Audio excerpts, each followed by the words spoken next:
On April 16, 2018, 16-year-old Davis Craig collapsed at high school in South Carolina.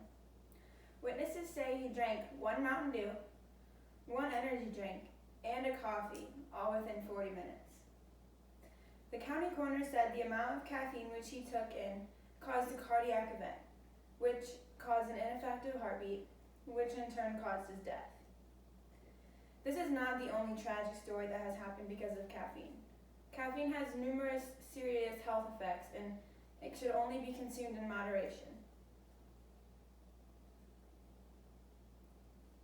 Speaking of some of its serious health effects, it can cause anxiety, it can disrupt sleep, it can cause a rapid heart rate, fatigue, high blood pressure, which in turn can cause a heart attack and a stroke, and muscle breakdown.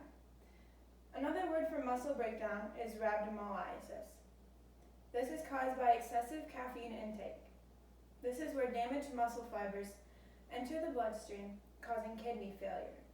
This is something that a lot of teenagers nowadays don't want. With many high school athletes and college athletes, they're just not trying to get muscle breakdown. So caffeine is one of those things that can really cause that.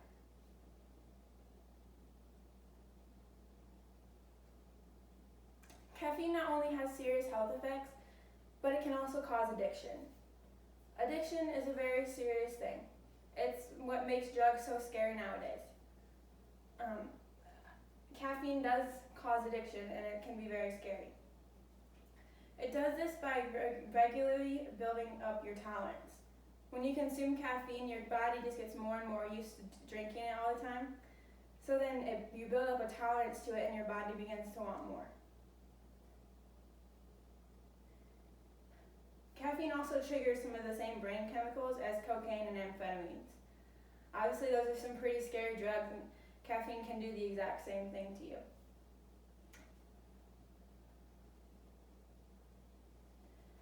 Caffeine has some very serious withdrawal effects and symptoms. Some of these can include headaches, exhaustion, brain fog, and irritability. Obviously, nobody wants any of these, so don't get addicted to caffeine. And these are also some very common withdrawal effects for even very serious drugs. Some people also become very dependent on caffeine as a part of their normal lives. The frequency and the amount of caffeine you intake causes this, and it can lead to psychological or even physical dependency.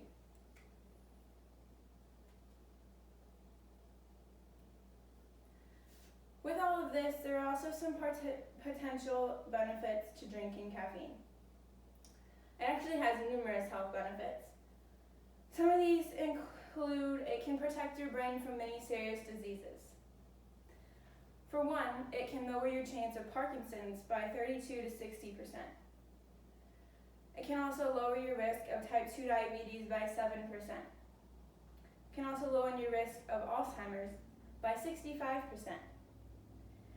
And lastly, people who drink caffeine are 20% less likely to develop depression, which in turn causes them 53% less likely to commit suicide. It can also raise some things too, like alertness and attentiveness. It also raises your metabolic rate, and it also can give you better mental functioning. So as you see, there are many potential benefits to drinking caffeine, but you can get these just from drinking caffeine in moderation, so it'd be like maybe 1 cup a day versus 3 cups a day.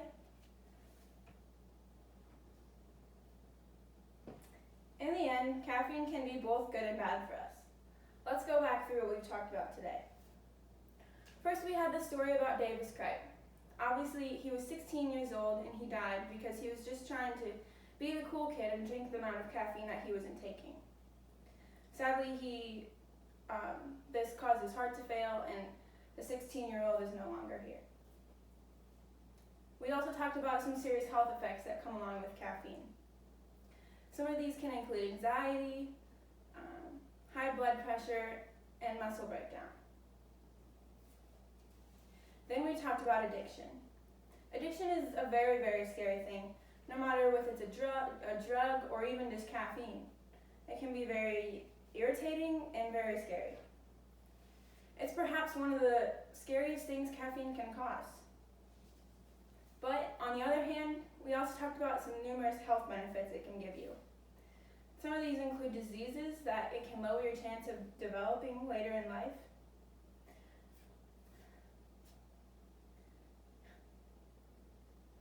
However, these effects, so going back to the serious health effects, these effects can be lowered if caffeine is consumed only in moderation. While drinking caffeine in moderation, you still receive all of those benefits I showed you earlier. As you can see, caffeine is a dangerous drug that has both good and bad health effects. Thank you.